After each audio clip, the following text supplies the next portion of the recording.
Welcome to Toffee TV. It is the final word. Everton 0, Arsenal 0. Joined by Eric Howell, all the way from the United States, and John Blaine, who you will have seen before. Welcome, Eric. First time on the show. Yeah.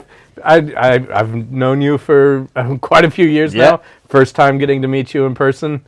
It's great to be back in England, in Liverpool, and unfortunately the match was not up to my standard of football entertainment. Yeah, but there's nothing like being at Goodison. It doesn't matter. It's just really fun. Yeah, brilliant for you Where to about be in the back. States? Kansas City. So Where's that? smack dab in the middle of everything and nothing all at the same time. What state? So I live on the Kansas side. Kansas City is a city that does divided by two states. So whenever you think of Kansas City from a sports standpoint, like the Royals in baseball and the Chiefs in NFL, they're on the Missouri side. Right. But Sporting Kansas City from MLS, they're on the Kansas side. Right, okay. And so You live which side? I'm on the Kansas side. Okay. So yeah, and Kansas City, Kansas then. and a suburb of Kansas City, yeah. So, but the two states, they don't like each other. Going back to Civil War history. Oh, okay. Yeah. Okay. Knowledge bombs. Yeah. Good Keeping man. people up. John, this was obviously Everton's third tough game in 6 days. Duncan Ferguson had done a press conference on Friday and seemed reluctant to confirm he was fit, because I think there was up to 6 players who were very doubtful for Saturday. Some of those played. 4 of them played. Yeah. And it looked like it, didn't it? It looked did. like a team that had ran out of Game a too far. Bit of steam. Yeah. Both teams really, but particularly from our perspective, it was... We needed a tiny lift to win that game. Yeah. And it was going to have to come, I suppose, from something individual, and it just didn't happen, did it? No. Not a shot on target. But Duncan undefeated. Yeah, I mean, listen, that's the thing you take away from it. But just for the actual game, I mean, it started quite flat, didn't it? It did. Let's be honest. It was. Yeah. I mean, you've made that thousands of mile trip over. Was it about 4,000 miles or something? To get that. To get that, and I suppose it was the atmosphere actually before, and obviously with that Carlo Ancelotti confirmed as Everton manager. Around about 11 o'clock, I think it was on Saturday morning. Everton, It was right around when Team Sheet came out. They put that out. So it was quite noisy as the teams come out, and you've seen that clip of them going wow with the atmosphere. And that was about the most exciting it got, particularly in the first half, wasn't it? We had a Gylfi Sigurdsson free kick that should have been better. Shaved the post. I was right in line of that too. Where from were where you I was sat? sat. I was in main stand. The main stand. Towards the park end corner. Oh, okay. And so from the left side towards Gladys Streets, where that was taken, and obviously as soon as he hit it, I could tell it was left. Oh, okay. But if it would have went in, I would have had like perfect angle for it. And of course, I didn't have my phone out. No, that's good. I didn't have my phone out. I'm watching it with You're just my eyes. watching with No your half eyes. and half scarf. That's it. Oh, no. I remember, I can't understand how he thinks it shaved the post. I'll tell you why, because I'm sat in the upper Bullen. Right from the other so side. for me, It shaved the standard. It hit the stanchion, didn't it? Yeah. From where we were, it looked quite close. Oh, I bet. Yeah. It would have done. I mean, I'd have been more It should surprised have if done. it'd gone in. Given he hasn't scored one for us. For Swansea, that was practically a goal. But he's overcome this urge to spectate free kicks, though, hasn't he? So. Yeah, I mean, he kept it down a bit. I think that the first 20 minutes was both teams were kind of like feeling each other out. The Arsenal, let's be honest, that was one of the worst Arsenal teams we've probably seen in the last 25 years. And I know in their defence they had a lot of young players in. They've got players injured as well. Couple of debuts they had, didn't they? But they had a couple, and a couple of young lads. So you've got to give credit to them. They did well. Did very well really. But I just mean the quality you're used to seeing from an Arsenal team is quite a high standard. But for one of the players who I actually love, which is Aubameyang, he done virtually nothing, didn't he? And particularly in the first half, you forgot he was playing. You'd never think he wants away, would you? No, but I mean, I know listen, he's been the captain though, wasn't he? He was the captain on Saturday, and I know because of Granit Xhaka and what happened to him, they took the captaincy off him. Well, I thought he had a decent game, actually, at the weekend. But Eric, I mean, do you think, from an Everton perspective, midfield, the two central midfield players who haven't done any training in the week, really? Yeah. You know, Delph being out for, Sure. what, 4 or 5 weeks, hasn't he? And Yeah. Sigurdsson hadn't trained, done a little bit of light training Friday. Yeah, Duff in that Duff looked first rusty half. for certain. Yeah. He definitely looked rusty. And yeah, if Sigurdsson was just coming off of the illness, like it showed that he just didn't quite have the pace to keep up with the youngsters on the other side. No. So yeah, it was disappointing that we couldn't control the ball more through the middle. I mean, John, we saw the other week when we played Chelsea, Duncan's first game, there was a lot of pressing going on from Everton. We were all over the place. I know we had Schneidlin in there as well, Sure. and Iwobi, and we lost Iwobi early on at the weekend with a hamstring injury, but we just couldn't get close. We were too deep, I felt, certainly in the first half. I think the manager probably chose a style of play that fitted the fitness levels. Yeah. Because we went back to this, giving the ball to the central defenders, playing it around amongst Slow, each other. yeah. Clearly didn't feel that we could play that long ball game, which clearly requires people to push up and be mobile and active and stuff. Yeah. And so it just became a pretty dire sort of game with no quality from either side, really. I mean, both teams were... They needed a goal. Yeah.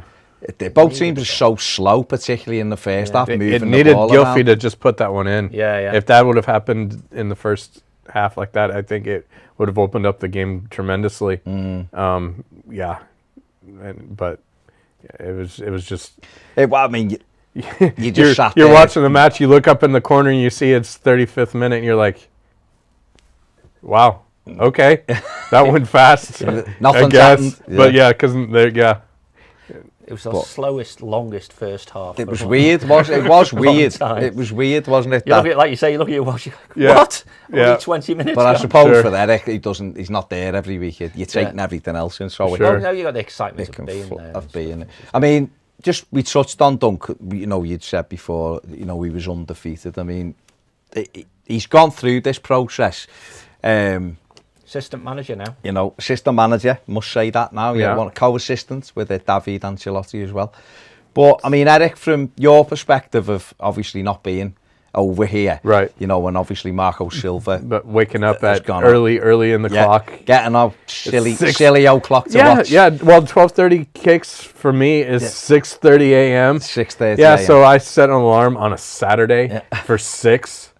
Okay. Why? Because I'm insane about it. You're an Yeah. Evertonian. Yeah. And, That's what we and do. If you can't go to the match, you at least get up at 6 o'clock to watch it. So when Yeah. we played Chelsea the other week, and it was Duncan's first game. Then it oh, must yeah. have made getting up at 6 Yeah. a bit more bearable. Yeah, it was fantastic. I mean, I'm down on the couch and watching it on TV, just on cable. It's in HD. It's fantastic. I can see so much football over there. It's amazing. But yeah, we score, and I'm just, like trying my hardest not to Not to scream. scream all over the house. Yeah. So I'm like silently like jumping around, like going crazy. I'm like, A bit like he was. yeah. Brilliant. Yeah, and yeah, it was awesome just to see the passion, and that's something I tweeted out after the match. Is the only thing I require is passion. Just putting in the effort, constantly running around, obviously doing what the manager says, and if it's dunk, then you just do it. You're gonna do it. You're gonna So, do it. but yeah, just passion. Just put in the effort. Yeah. I don't care as long as you try. Yeah. Well, that's the thing, John, isn't it? That we, you know, for all your tippy-tappy football and possession-based football and all that, Evertonians love hard work, don't we? It's just something the 80s team had. You know, we've had the Howard's Way film that's come out recently, and the 80s team had it in abundance. They could play, they could fight, but they worked harder than everybody else. We've got, I say it loads of times, the best teams in the country at the moment, Liverpool, Man City, Leicester, work so hard off the ball. And to see what he's done over the last few weeks, turned a team that, you know, the Norwich City game, for example, the other week, was flat. We were slow. It was ponderous. You know, everything just felt was rubbish, wasn't it, really, let's be honest, to see what he's been able to do in a couple of weeks. Have you been surprised with how much he's squeezed out of the players compared to what we'd seen before? I mean, not anything like with Duncan, but just the way he's been able to get a change in work rate and stuff. Yeah, I think I'm not surprised that Duncan would try to get that. Yeah. But I must admit to being surprised he achieved it. Yeah. Just because they look such a miserable set of so-and-sos. Yeah.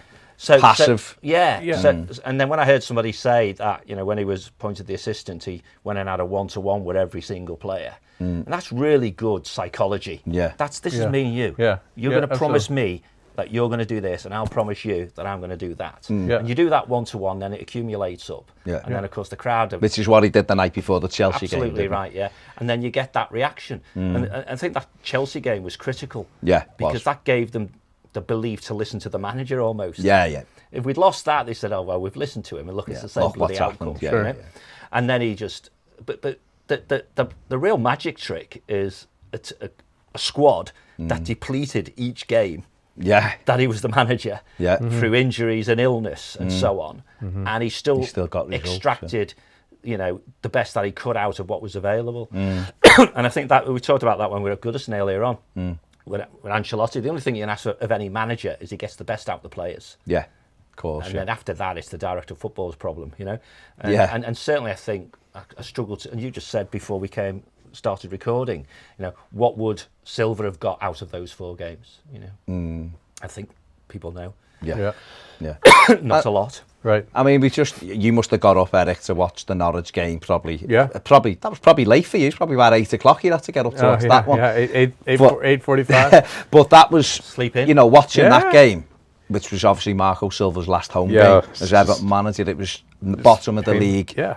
We were, it was flat, wasn't it? And there was nothing then to see what we've seen under Duncan with almost, or a lot of the same players. There's a real kind of night and day thing, isn't it, with the performance? And some pundits were talking about, okay, so is this not on the players? Why is it that they can come out and play like that for Duncan, but they wouldn't play like that for Marco? And that's a valid point. Right, but for me, in my career personally, I've had managers that are absolutely horrible, and I didn't want to go to work. And it is a job for these players, right? It is their job. And if you do not like who you work for, you do the bare minimum to just get in and do the job and get out. It's like that for anybody.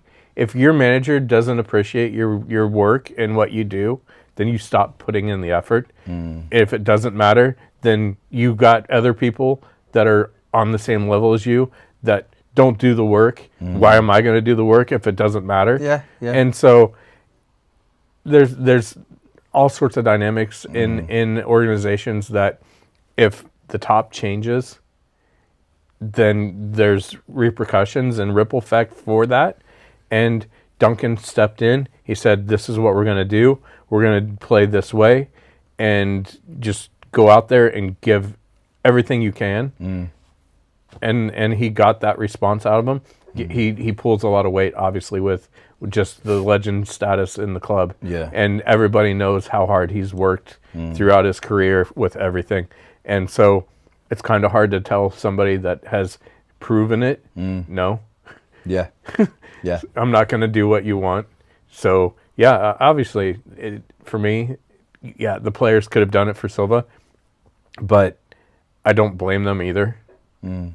I suppose, I mean, when you look at it, all the stories are they like the manager and stuff like that, they like Silva, but you can like someone, but he mightn't inspire that, or might ask for different things. I guess what Duncan has proven is that, they listen to, he's got that aura enough to, and we've been in his company, he's got that aura about him that you want to listen to. You saw a lot of Duncan. In that video. Exactly, no, but that's, you did, but that's the thing, isn't it? You want to do it for him, and I've said me and Ped have said this a lot of times, but if I believe there's a lot of talent in this Everton squad, that if it actually works as hard as other teams, it'll beat most of the other teams because the talent comes through. That's what's happened with the top teams. They work that hard that the talent overtakes, and it's when... That's Pep's fault. Yeah. Because he's taken that Manchester City squad and made them work. Yeah. And others, maybe the guys across the park have thought, well, we've got talent, but we have to work. We have to work, yeah. And I think Duncan, though, I think, you do the old, do it for politicians, don't they, this popularity rating thing. Yeah. You just, everything you just said about Duncan was spot on, except he started from minus. Yeah, he did. He's been ignored for a long time. Yeah, he hasn't been used by Silver. And so that squad, when they heard that Duncan was going to be the caretaker, interim, whatever, was the thought, let's be flippant. He's the guy who puts the cones out.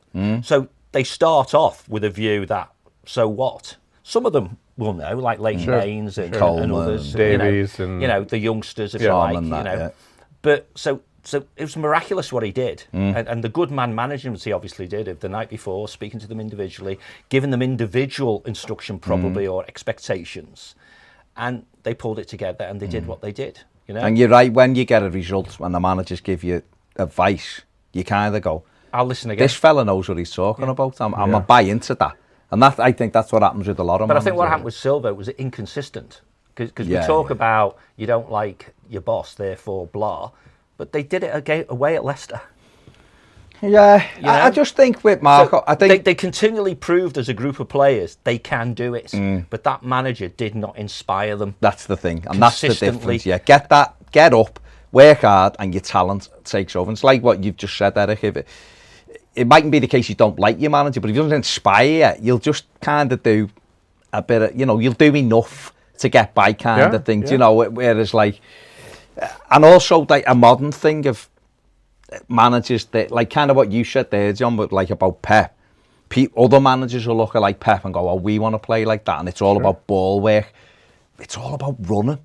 You can't have one without the other. Got to earn the right. Exactly. I mean, this was where I think Roberto Martinez went wrong for Everton. He just wanted to play this possession game, which was great, except we played it slower than anybody else because we didn't do the hard work. If we'd have done the hard work playing that, we'd have probably had a lot more success. Yeah. We had a lad up front that could score 25 goals every year. Yeah.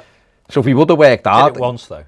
Well, all right, well, he got 20. It's the best Premier League cycle we've had. Absolutely. Goal scoring. If we'd have worked hard and had him, we'd have probably achieved a lot more. But we know that we've not been extracting the talent, particularly if you're unfortunate enough to sit near me, that we play better when the ball is being moved more quickly. Because clearly... And you're harder to mark. A, that makes you harder to mark. B, it becomes more impactful against the opposition. But then your higher... your higher quality technique and talent and stuff becomes more relevant. Of course, If you play at the opposition's pace, stroking it around slowly, letting them reset, getting the bank position, and all this sort of stuff. And when we're doing one-touch movementy stuff, we score goals. Yeah, and we get in behind teams. And it'd be interesting to see if Ancelotti can make them do that consistently. Yeah. I mean, one thing I thought, we went in 0-0 at half time, and it was, you were just like, oh, I know you're all right, well, the way, the worst thing that can happen here is it carries on. Let's just hope we score that either wonder goal or a set piece or whatever. We almost got it right away. But obviously, when we lost the Wobie, brought Cenk Tosun on, so I want to talk about Cenk Tosun's performance first and foremost before anything else. Wobie went down very early, obviously holding his hamstring. Tried to carry on. You can't carry on when your hamstring's pulled, and he had to go off. Now, the natural sub would have been Bernard for me, or Moise Keane, and put Richarlison to the left. Now, there must have been a reason why Duncan didn't bring either of those players on. So it could have been illness with Bernard, because we know that, but then... Don't think he can last that long. I think. Or at the moment, he's not up to fitness-wise to be able to get up and down, because when he was fit last season, he tore Arsenal apart at Goodison. So there's obviously, he's been injured and he's come back, and I don't know, maybe he did have a touch. He only played half a game against Leicester in midweek. So maybe either Duncan's thought he can't do it, or he's been ill. He was on the bench, but he might have thought, well, maybe Tosun was the fittest of the subs. I don't know. Or maybe he thought Moise Keane couldn't play 80 minutes and they didn't want to take him off again or whatever. But he put Tosun on. And it was an opportunity for Cenk Tosun, I thought, to come on and show what he's about. Up against a team that aren't particularly quick in a game that's a bit rubbish. Oh, his first touch right in the middle, and he had a shot. Yeah, the shot straight away. And so it nearly probably took, so I mean, he got stuck in right away, and he looked up for it. You thought, oh, he's up for this. Yeah. But then it It faded. It just disappeared. Yeah. It absolutely Walking around, jogging. Yeah. Do you think? I mean, I don't think he ever doesn't try his best. He's lost. I just don't think he's good enough for what we need. Not in this league. That's what I mean. So, Joe's put here, his performance was that poor. And I totally agree. We were talking, as you do with people around you, don't you? You sat there talking and going, you can see players warming up and you're going, there's 15 minutes left, we need get Moise Keane and get another striker on, try and nick this. Right. And I'm saying it's got to be Tosin. And people are like, he won't take Tosin. And I'm like, it can't really be anyone else. If you take Richarlison off, he might come up with a goal, or there was no one else there. Dommy couldn't have took off because I thought, even though he was tired, he's still giving everything. Yeah. So it had to be Cenk Tosin, and there was a cheer when his number went up, which suggested that everybody agreed with the sub. Yeah. And obviously there was a big cheer when Keane come on, because people are trying to give Keane that love to get him, to settle him, aren't they? But Tosin walked straight down the tunnel. Now, I haven't seen the outcry that was when Moise Keane was subbed at United since. But he whatever. did get a bit longer than most. He did. Yeah, he got 70 minutes, right? But again, the manager's had conviction in his actions. He's gone. He's not doing it. But I need a sub. Off you come, son. But it doesn't not make sense to sub him at that point. Yeah, I don't. It wasn't for anything other than. Yeah, for me, it made most sense that he'd be the one off. It did, didn't it? Richarlison's got a goal in him. It's an easier decision, but a manager who got stick for subbing a sub, and then subs a sub again. Yeah. So and he answered it after United correctly. I thought it was best for the team. Yeah. No one can argue with that. No. They can disagree with him. Yeah, of course. But it's not personal. I think it's best for the team. Therefore, I've taken you off. Yeah. And he did it again. But on this occasion, everyone in the stadium knew it was the right thing to do. Yeah, 100%. One of the things that, Joe's put is he off in January. But just quickly, would you sell him in January? Yeah, definitely. Yeah. Well, he's not going to. He shouldn't play. No. And he's on good wages, so So even if we can just dilute the wages down a little bit by going on loan somewhere, was he got a couple of years left or something on silly money? Yeah, it'd be one thing if we're still in the League Cup and we weren't drawn at Arsenal for the FA Cup. At Liverpool, and we had, at Liverpool for the FA Cup, and we had, and we had, more games coming up in the next 2 months, right? But unfortunately, we are out of the League Cup, and I think there's. I don't see any way he gets in the team. I think there's a lot better. There's or even on the bench. A lot better options. Hopefully, what's could be really bizarre is we could sell him the day before we play Liverpool in the FA Cup. We signed him on the day we played them in the FA Cup last time, so we could, 2 years later. But I just think and also, of course, he's going to be looking at the 2020 Euros where Turkey have qualified. He'll want to play and be sharp for that. And I just, like you, John, I don't see him getting anywhere near it, to be honest with you. I just don't think he's mobile enough for this league, and he's had a go and it hasn't quite worked out. So he could be off in January quite easily. One thing I thought Everton got a bit better second half. It wasn't very good. We ended up with, like John said before, no shots on target, which is right away. Richarlison put one straight across the goal, and again, it's like right towards where I was looking at the park end this time, and it was Dom come sliding in, didn't he? Couldn't get there, just not quite connected. He also made the change of putting Michael Keane on, who was trying to have a battle with Cenk Tosin. Don't get me on Michael Keane. Well, we'll ask about Michael Keane, but what that enabled was it enabled Mason Holgate to go into midfield. And I thought when Holgate went in midfield, we got a grip of the game. We had someone at last who could keep up with their midfielders, winning tackles, a bit of nasty. I loved that about Tom Mason. Was isolated again, wasn't he? Tom. Listen, Duncan put him out there to do a job. It didn't do him any favours, but he done a job for the team. He's not mobile enough, he is mobile. He's not quick enough to play as a winger. It's not his natural position because he wants to come inside all the time. So it meant that Jibril Sidibe, who we'll talk about in a minute, had a harder time. He still had a good positive game. He had a good positive game, but I think if Tom would have been naturally more wide, he'd have stayed closer to him, and he was coming at sometimes, he was dead centre, and there was nobody out with Sidibe. But Holgate made a big difference for me in the middle of the park. I mean, and Johnny's he's proven that he's more than just, for me, he's proven that he's more than just a squad player in these last, he's played 10 games on the run, I think, now. So. Appreciation to the converted. Yeah. No, but I'm just saying, he's the versatility, played in midfield, he's played right back or centre back. It's moved, hasn't it, in recent times to simplistically, if you do it that way, if Mina's injured, it's Holgate and Keane. If Mina's fit, it's Holgate and Mina. And so he's made it almost he's the one of the earlier names to go down on the team sheet, you know. And he's still a relatively young man for the position he plays. And we were talking earlier on, weren't we, about he's sort of turning himself into a utility player. Yeah, definitely. In a sense that clearly he's demonstrated to Duncan, and he'll do it to Ancelotti, I suppose. If need be, he can take one of those centre mid positions. You know, clearly he's played right back in the past, where he's not hugely suited pace wise and stuff, but he'll do it. But he can do the job. And alongside a strong centre back, then he's good.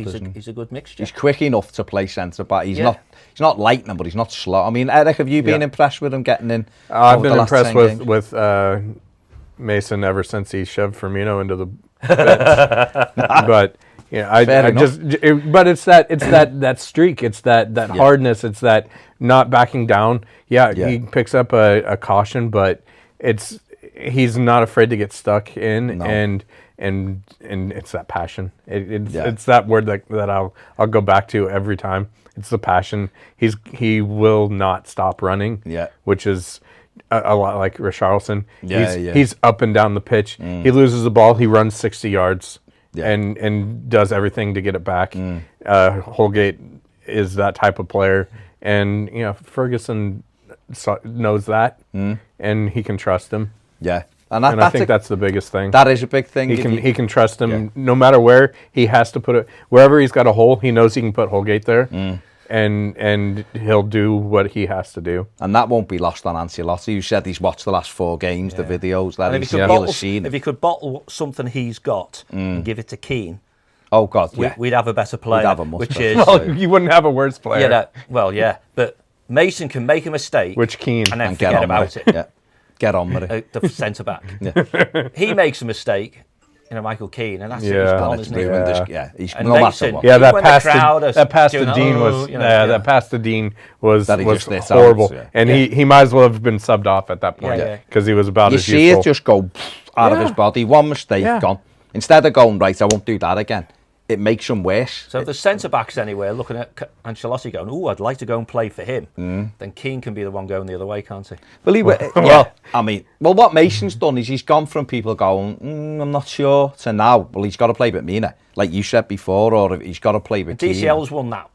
And Dom in the last, and certainly since Duncan. Tom will be the hat-trick man. Well, he's got to. And Tom, and I think for Tom Davies, he's one that's, he's had to do Gylfi Sigurdsson's running for a while, in that midfield. But I think when you put him in there with someone like Andre Gomez, who keeps the ball and recycles it, or if he's in with Snyder and he can push up, Tom's more effective. He can't play wide, we know that. But, I still think he's a very useful player. I think he's a good player, but, he'll have games where he's not great. And but that's the way it is, isn't he? But one thing he won't do, Tom Davies, is he won't stop running for you, and he doesn't hide. Gives the ball away, he'll go and get it again, he'll try it again, and he's always brave. And I like people who are brave on the ball. But I thought Holgate in midfield made a massive difference. The fellow we just quickly mentioned there was Jibril Sidibe, who'd been ill. 47 touches there, 38 successful passes, 21 forward passes.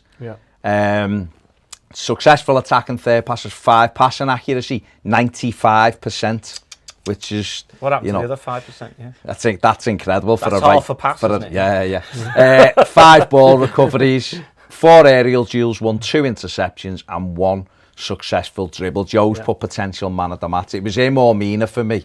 I give it to Mina. My one would be Mina, just shaded it because I thought he'd early set the example. I'll go with Sidibe and we'll let Eric can have the decision. I'm going Sidibe. That's fine. I've got no issue with that. It's like Joe's Billy. But he's he knew. Yeah. He's been fantastic since he got in.